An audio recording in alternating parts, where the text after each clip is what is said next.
Would you put it out if I said it did? My mama taught me to remove my hat and my cigar in the presence of a lady. Whatever else I take off depends on how lucky I get. Bad guys that hijacked their Western.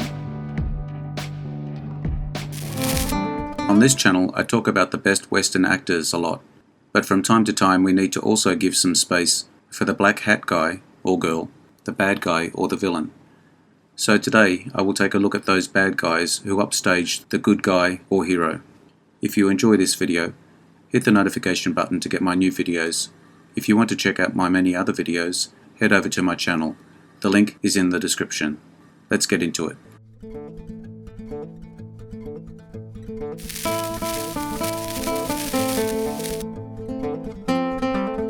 Jack Palance as Jack Wilson in Shane, 1953.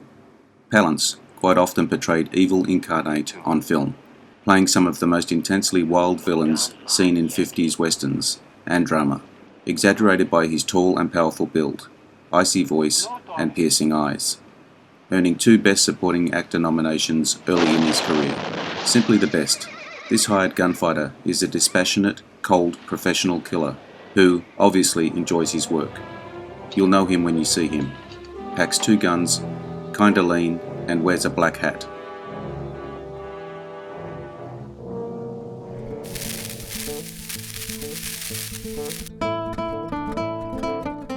Lee Van Cleef as Ryan in Death Rides a Horse, 1967. Giulio Petroni's Death Rides a Horse begins with a familiar spaghetti western premise. A boy named Bill Mesita witnesses a gang murder his family. Growing up and training to kill them, then sets out to exact revenge. A kind mentor, Ryan, Lee Van Cleef, takes the young gunslinger under his wing. However, Bill is shocked to learn that Ryan is a part of the gang that murdered his family. Ryan is introduced as a fatherly figure, then revealed to be the murderer, combined with the same ruthlessness brought to Van Cleef's portrayal of the unapologetically evil Angel Eyes in The Good, the Bad and the Ugly, helps make him a formidable villain.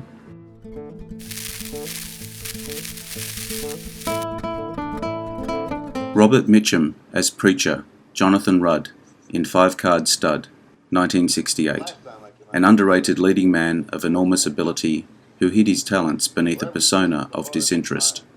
Although Mitchum's role here is a somewhat watered-down version of his Harry Powell in The Night of the Hunter, he's still menacing enough to ensure that God's house will be filled to capacity every Sunday.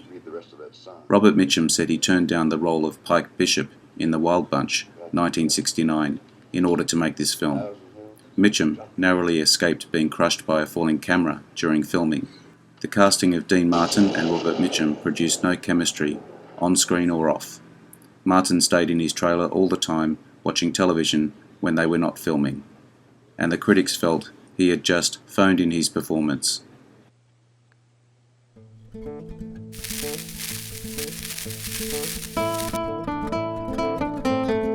Gene Hackman as John Herod in The Quick and the Dead, 1995. Sam Raimi's revisionist western has an ensemble cast that includes Russell Crowe, Sharon Stone and Leonardo DiCaprio. Gene Hackman steals the show with his role as the villain, John Herod. Herod puts on the fast draw, single elimination shooting tournament that forms the premise of the film. Hackman gives his usual impressive performance. There is a scene where Gene Hackman lightly slaps Sharon Stone. It wasn't scripted, and Stone's reaction is real. All of the actors on the set in the gunfight scenes were instructed in the art of the quick draw by a stunt coordinator. Due to his limited screen time, Gene Hackman had the most opportunity to prepare his quick draw, and as a result was the fastest actor on the set. According to Bruce Campbell, Gene Hackman initially refused to do the scene where Herod leans into his aide and asks, "What are the odds on the kid?" It was only when Sam Raimi explained his character's motivation that he agreed to do the scene as planned.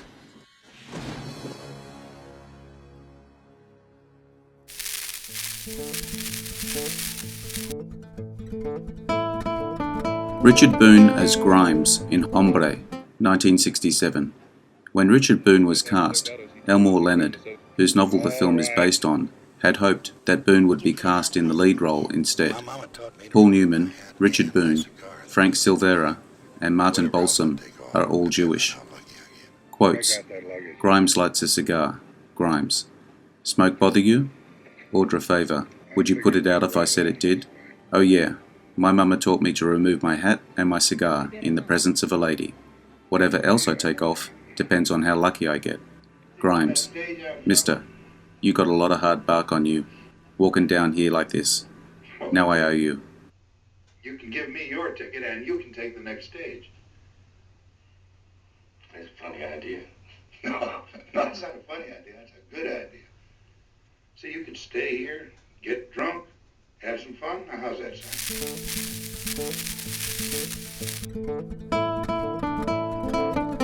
Eli Wallach as Calvera in The Magnificent Seven, 1960. John Sturges' Western reimagining of Seven Samurai, The Magnificent Seven, as seven heroes fighting together to defend a small village from attack by bandits. The Seven include some of the most iconic actors: Yul Brynner, Steve McQueen, James Coburn, but it was the Western genre legend, Eli Wallach, who stole the show as the leader of the bandits, Calvera. Calvera is an evil villain who will stop at nothing to get what he wants. Wallach, who would later play the memorable role of the unscrupulous Tuco in The Good, the Bad and the Ugly, has a ton of fun every time he's on screen. The bandit gang hired for Calvera adopted Eli Wallach as one of their own.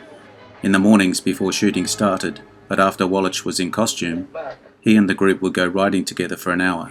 Wallach wore a silk shirt and sported gold rings and teeth, because he wanted to show what the bandit did with his loot. He also used the silver trim saddle that Marlon Brando had used in One-Eyed Jacks.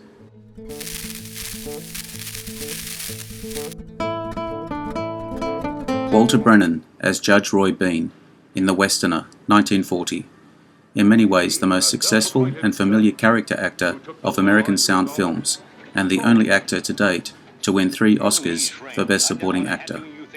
Representing the law west of the Pecos, Bean runs a kangaroo court from behind a bar in a saloon where he passes sentence, mostly hanging on the accused, but has a soft spot for all things Lily Langtry. Brennan nabbed a well-deserved Oscar for this portrayal. The film is the first of 5 roles for Walter Brennan in support of Gary Cooper. The last was Task Force, 1949. Walter Brennan was somewhat embarrassed as to how he won 3 Oscars. In the early years of the Academy Awards, extras had the right to vote. Brennan was popular with the Union of Film Extras, and since their numbers were overwhelming, he won every time he was nominated. His 3rd win for this film led to the disenfranchisement of the Union from Oscar voting, when Walter Brennan died at 4:30 p.m. on September 21, 1974.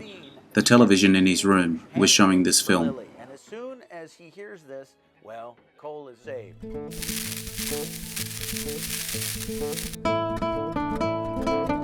Ben Foster as Charlie Prince in 3:10 to Yuma, 2007. Russell Crowe and Christian Bale lead the cast of James Mangold's 3:10 to Yuma remake, with a pair of outstanding performances. They're both surprisingly outdone by Ben Foster as Charlie Prince. The ruthless right-hand man of Crowe's character, Foster seemingly relishes in the opportunity to play a cruel and unsympathetic character, and it showed. Charlie is so evil that his unceremonious death in the final act is a moment of celebration.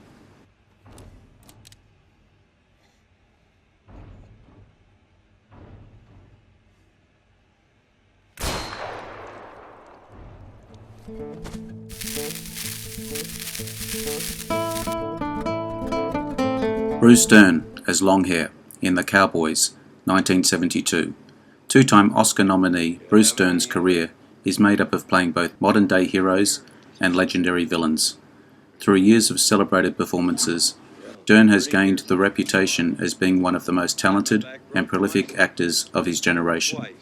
Asked if he was intimidated working with John Wayne, Bruce Dern answered, "I might have been, but at the start he said to me, 'I want you to do us a favour,' including himself, director Mark Rydell, and the scriptwriters.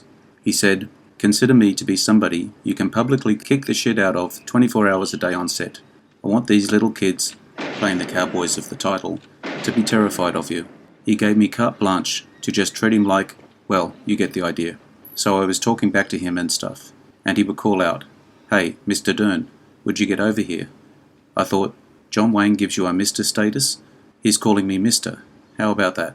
That's pretty cool. Dern killed John Wayne. You can't get much badder than that.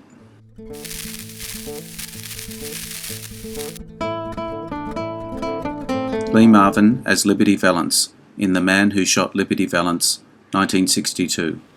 As the title suggests, The Man Who Shot Liberty Valance is about Liberty Valance's killer, but Valance is the one who deserves the spotlight. Marvin was known for his tough guy persona, which was on display in the 1962 Western. He made a great adversary for James Stewart's character, who was the opposite persona, typifying the American ideal. He's so evil that it's easy to root for Stewart to exact justice. He's also the most interesting character in the movie, becoming the highlight of a movie that stars both John Wayne and James Stewart. Would be a massive accomplishment for any actor.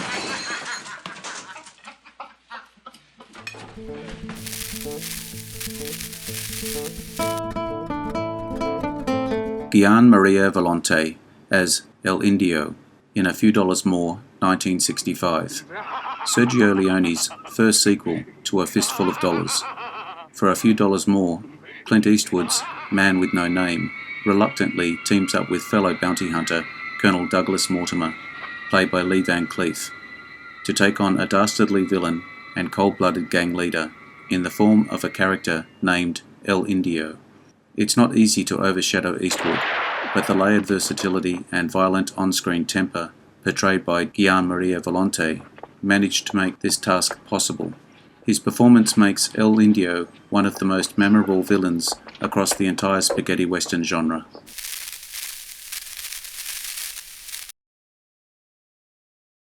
Thank you for your time today. I hope you enjoyed the video. Let me know what you think in the comments. I appreciate likes and subscribers. Hit the notification bell to get my new videos. Take a look at my channel. The link is in the description. Bye for now. See you again soon.